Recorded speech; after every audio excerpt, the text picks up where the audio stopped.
ایک اور اس ذوالنورین کی شان ہے اور وہ بڑی عجیب ہے، وہ تاریخ کی پرانی جو ادوار ہیں ان کے حوالے سے میں آپ سے عرض کروں گا، اور سورہ کہف سے کہ دو انتہائی کیفیات ہو سکتی ہیں جو اہل ایمان کو پیش آ سکتی ہیں اس دنیا میں، ان دونوں کا تذکرہ سورہ کہف میں ہے۔ ایک کیفیت تو وہ ہے کہ ایک کسی صاحب ایمان کو اپنا ایمان بچانے کے لیے چھپ جانا پڑے۔ دوسرا واقعہ ذوالقرنین۔ اب دیکھیے سورہ کہف کے شروع میں اصحاب کہف کا واقعہ اور اختتام پر ذوالقرنین۔ ذوالقرنین کون ہے؟ اللہ کا ایک نیک بندہ، اللہ کا ایک بڑا عادل اور بہت نیک، بہت ہی نیک سرشت انسان، نیک اتوار انسان، اور اللہ نے اسے وہ عظمت دی، وہ سلطنت دی کہ قرآن مجید تو ذکر کرتا ہے کہ جب وہ مشرق تک پہنچا، سورج کے غروب ہونے کے مقام تک پہنچا، مغرب و مشرق جسے ہم شرق و غرب کہتے ہیں، اس کا وہ مالک ہو گیا گویا۔ اور تیسری ان کی اور ہے بین السدین جو مہم ہے، چونکہ اس وقت کی متمدن دنیا یہی تھی لہذا اس کو شرق و غرب سے تعبیر کیا۔ ہمارا جو علاقہ مکران کا ہے یہاں سے اس کی سلطنت شروع ہوتی تھی، اور ایشیائے کوچک بحیرہ روم کا ساحل جو ہے یہ مغرب الشمس ہے، سورج گویا کہ سمندر کے اندر غروب ہو جاتا ہے۔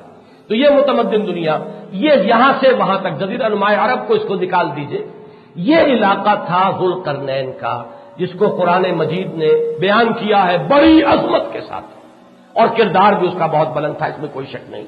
لیکن آپ غور کیجئے حضرت عثمان رضی اللہ تعالی عنہ کی شخصیت میں یہ دونوں کیفیتیں جمع ہو گئیں۔ ایک طرف ان کی سلطنت کا اندازہ کریں گے تو مکران تو یہاں رہ گیا، ماوراء النہر تک بات پہنچی ہوئی تھی۔ یہ آکسس ریور جو ہے دریائے جیہم، یہ وہاں سے بھی اوپر تک ان کی مملکت کی حدود تھی۔ پورا شمالی افریقہ ان کی مملکت میں شامل ہے، پورا جزیرہ نماء عرب تو خیر حضور کے دور سے ہی، اور خلافت صدیقی، خلافت فاروقی، اور ایشیائے کوچک میں بس وہ ایک شہر جو ہے وہ رہ گیا تھا، باقی پورا ترکی جو ہے وہ بھی قبضے میں تھا۔ یہ گویا کہ میں نے اندازہ کیا کہ ذوالقرنین کی مملکت کے مقابلے میں کم سے کم 3 گنا علاقہ تھا جس پر کہ حضرت عثمان رضی اللہ تعالیٰ عنہ کی حکومت قائم تھی۔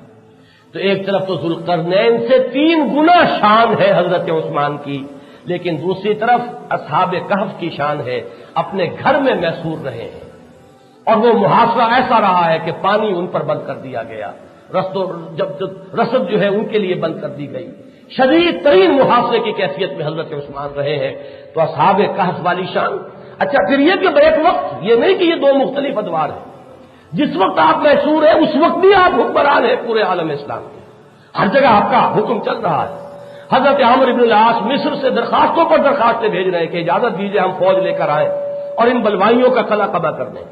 حضرت امیر معاویہ شام کے گورنر ہیں، ان کی درخواستیں آ رہی، وہ تو قریبی عزیز بھی ہیں، ان کی درخواستیں آ رہی ہیں کہ آپ اجازت دیجیے ہمیں کہ ہم آئیں اور ان کی ٹکا موٹی کر دیں۔ چند ہزار بلوائیوں کی حیثیت کیا ہے؟ اتنی عظیم مملکت کا فرما روا، ماوراء النہر بلخ اور بخارا سے لے کر اور وہ موریتانیہ تک کی حکومت جس کی وسیع ہو، اور جس کے پاس ایسے ایسے جرنیل ہوں، معاویہ بن ابی سفیان اور ادھر عمرو بن العاص رضی اللہ تعالی عنہما، یہ سب کے سب لوگ موجود ہیں، لیکن حضرت عثمان اس وقت محصور ہیں اور کیا فرما رہے ہیں؟ میں اپنی جان کے دفاع میں کسی کلمہ گو کا خون بہانے کے لیے تیار نہیں۔ انہیں صرف میری جان سے دشمنی ہے، میری جان لینا چاہتے ہیں۔ اچھا وہ بھی ابھی جرم نہیں ہوا، جب مجھے شہید کر لیں گے تب مجرم ہوں گے، تب تم قصاص لے لینا۔ جب تک وقوع جرم ہوا نہیں تو اس سے پہلے سزا کس بات کی؟ حضرت علی، حضرت زبیر، حضرت طلحہ جیسے لوگ جو ایک ایک ہزار پر بھاری ہے، وہ خوشامد کر رہے ہیں کہ آپ ہمیں اجازت دیں، نہیں، بلکہ جب لوگ آئے تو کہتے ہیں کہ جس کو اوپر بھی میرا کوئی حق ہے، میں اس حق کا واسطہ دے کر کہتا ہوں کہ یہاں سے چلے جائیں، چلے گئے۔ آخری وقت میں بھی حضرت علی کے صاحبزادے دونوں حسن اور حسین موجود ہیں، حضرت زبیر کے بیٹے عبداللہ ابن زبیر موجود ہیں، دروازے پر پہرا دے رہے ہیں کہ کوئی بلوائی داخل نہ ہو جائے۔ اس سے زائد کی اجازت نہیں ہے خلیفہ کی طرف سے، لیکن یہ کہ پچھواڑے سے لوگ جو ہے وہ آئے ہیں، انہوں نے شہید کیا ہے، اور اس آیت پر خون گرا ہے سورہ بقرہ کے فَسَيَكْفِيكَهُمُ اللَّهُ وَهُوَ السَّمِيعُ الْعَلِيمُ۔ حضرت عثمان کے خون سے وہ صفحہ جو ہے مصحف کا رنگین ہوا ہے، اور وہ قرآن کا نسخہ موجود ہے آج بھی دنیا کے اندر جس پر وہ خون کا داغ موجود ہے۔ تو اصحاب کہف کی شان بھی اور ذوالقرنین کی شان بیک وقت، یہ ذوالشانین کہہ لیجئے، دو شانوں والے ہیں حضرت عثمان رضی اللہ تعالی عنہ، یہ دونوں شانیں موجود ہیں۔